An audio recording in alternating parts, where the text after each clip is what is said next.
Alors maintenant qu'on a vu comment faire un commit pour ramener vos modifications sur le serveur, on va voir comment interagir avec moi si jamais vous avez eu un souci. Si vous avez un problème, c'est-à-dire si ça ne marche pas, vous faites un commit et vous rajoutez un petit symbole bug à l'intérieur. Donc par exemple, si je vais sur GitHub Desktop et que je fais une modification donc, du fichier et que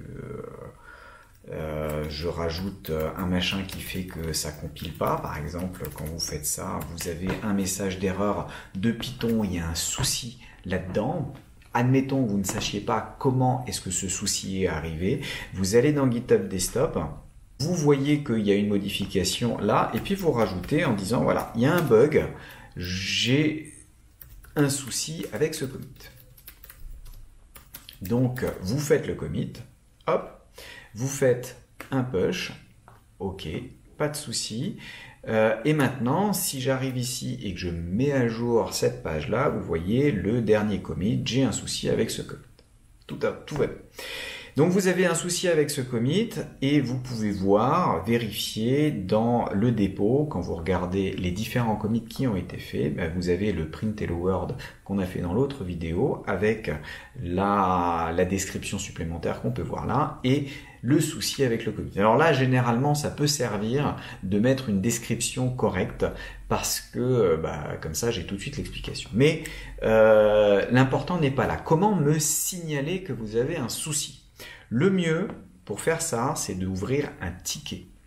Un ticket. Alors, si vous n'avez pas changé les préférences, ce sera marqué Issues, mais c'est pareil. Donc, vous allez dans les tickets. Vous allez dans les tickets et vous demandez Nouveau ticket. Nouveau ticket, vous mettez un titre. Souci de compilation, c'est-à-dire que votre programme ne compile pas et on a un souci. Alors là, il va falloir me décrire le souci.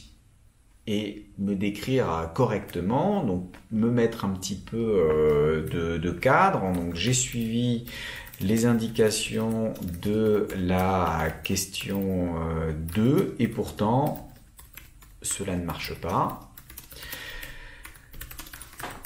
Le souci ici, c'est que moi, je ne sais pas en fait quel est le commit qui me correspondant. Veuillez, donc je vais signaler, vous devez me signaler, veuillez regarder le commit et vous devez mettre un détail du commit. Alors pour avoir le détail du commit, il faut aller là, je vais ouvrir une nouvelle fenêtre et c'est ce commit là. Et le commit est indiqué avec un numéro d'identification qui est sur le côté. Vous pouvez le copier, ce numéro d'identification, et maintenant je reviens dans mon ticket qui est ici et donc je lui colle le numéro d'identification. Quand j'arriverai là, vous voyez que moi, de mon point de vue, quand je verrai ce ticket, je pourrai directement cliquer sur le lien du commit et voir les problèmes et vraisemblablement répondre directement dans le commit pour vous montrer quel est le souci. Donc, veuillez regarder ce commit là et pour être sûr que je vais bien voir ça, il faut assigner moi, Jean-Julien Fleck ou JJF PCSI 1 et soumettre le ticket. Là, qu'est-ce qui va se passer? Automatiquement, GitLab va m'envoyer un mail pour me dire attention, il y a eu un souci sur un souci de compilation, donc il va me mettre ça, je vais pouvoir y accéder et en y accédant, je vais pouvoir vous aider à résoudre votre souci. Je vais pouvoir aussi mettre des commentaires. Vous pouvez vous aussi rajouter des commentaires en disant sinon finalement c'est bon, j'ai réussi à résoudre le problème. Finalement, problème résolu. Alors par exemple, je reviens là-dedans et puis vous voyez bien que le souci c'est que j'ai rajouté un truc que Python ne comprend pas et donc maintenant si je recompile ça fait absolument ce que c'est censé faire, donc il n'y a pas de souci. Je peux retourner dans GitHub Desktop et committer les changements et donc là je peux mettre par exemple résolution du problème. J'ai juste fait une bêtise. Voilà. Et vous faites votre commit, votre push Et à ce moment-là, si je reviens ici, problème résolu dans le commit. Et je reviens sur la page des commits dans lequel maintenant, comme j'ai fait mon push, devrait apparaître la résolution.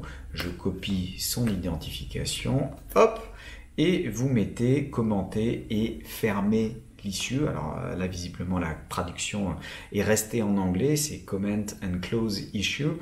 Close issue, c'est pour fermer le ticket, ça veut dire tout va bien, il n'y a plus de problème à ce niveau-là. Tant que le ticket n'est pas fermé, c'est que vraisemblablement il y a un problème et donc ça restera chez moi. Et donc quand vous allez voir dans la liste des tickets, en fait les tickets ouverts c'est les tickets pour lesquels il y a des problèmes, et là maintenant il y a un ticket fermé qui est le ticket pour lequel vous avez montré que ça marchait bien, et donc moi j'aurai un mail qui dit finalement le problème a été résolu, pas de souci, rien à faire. Donc en faisant comme ça, vous pouvez interagir avec moi, me poser des questions et obtenir des informations intéressantes là-dessus.